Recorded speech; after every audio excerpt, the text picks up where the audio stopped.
ناظرین، رسول اللہ صلی اللہ علیہ وآلہ وسلم نے کہا تھا کہ کوئی ایک بھی نبی ایسا نہیں جس نے اپنی قوم کو فتنہ دجال سے نہ ڈرایا ہو، اور ایسی روایات میں عربی کے جو الفاظ استعمال کیے وہ دو طرح کے ہیں، ایک ہے لفظ ناظرہ اور دوسرا ہے لفظ حاضرہ۔ ناظرہ کہتے ہیں متنبہ کرنے کو، یعنی اگر کوئی ایسا کام کیا جا رہا ہو جس کا نتیجہ انتہائی بھیانک ہو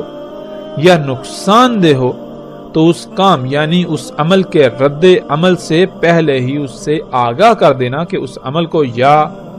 ان اعمال کو چھوڑ دو، ورنہ رد عمل کی صورت میں مارے جاؤ گے، نقصان اٹھاؤ گے۔ تو جتنے بھی نبی آئے انہوں نے دجال سے متنبہ کیا، یعنی انسان جو اعمال کر رہے تھے ان کو متنبہ کیا کہ اگر تم نے اپنے انہی اعمال کو جاری رکھا، ان اعمال کو ترک نہ کیا، تو پھر وہ وقت دور نہیں جب تم اس مقام پر پہنچ جاؤ گے جہاں سے واپسی ناممکن ہو جائے گی،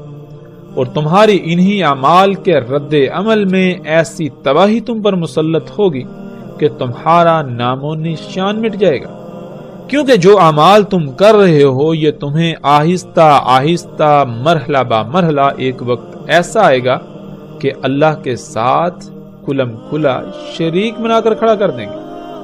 یعنی تم آہستہ آہستہ بڑھتے بڑھتے ایسی ایجادات کرو گے کہ تم اللہ کے کاموں میں براہ راست مداخلت کرو گے۔ تم ان ایجادات کو اپنے لیے مسیحا سمجھو گے، مگر وہ دجال ہوگا، اسی وجہ سے تم پر عظیم ہلاکت مسلط ہوگی، تم پر ساتھ آئے گی۔ ناظرین، ہر قوم جب اللہ کی حدود سے باہر نکلتی ہے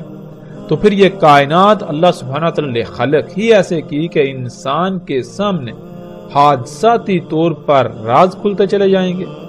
یوں آہستہ آہستہ انسان اس سطح پر پہنچ جائے گا کہ وہ اپنے ہاتھوں سے دجال کو خلق کر بیٹھے گا، جس کا انجام عظیم تباہی کے سوا کچھ نہ ہوگا۔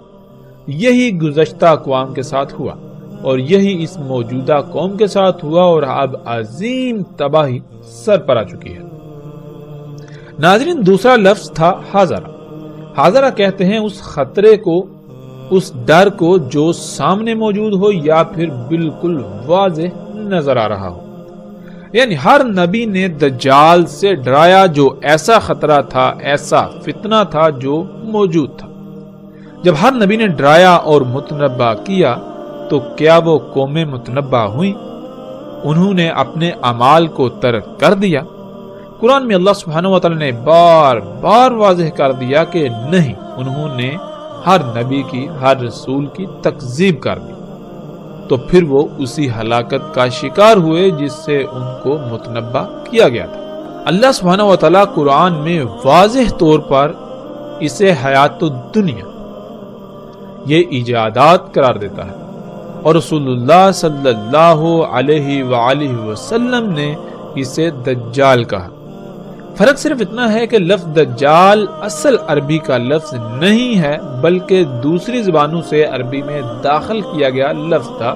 بالکل ایسے ہی جیسے آج آپ کو عربی کے اندر الفاظ کی ایک کثیر تعداد ملے گی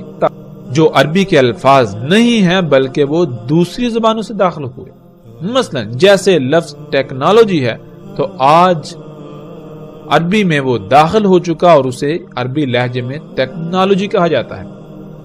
جیسے ہی تھوڑا وقت گزرے تو آئندہ آنے والی نسلیں یہ ماننے کو تیار ہی نہیں ہوں گی کہ یہ لفظ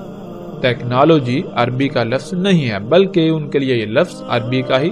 کہلائے گا اور انہیں نظر آئے گا۔ بالکل اسی طرح اس وقت لفظ دجال،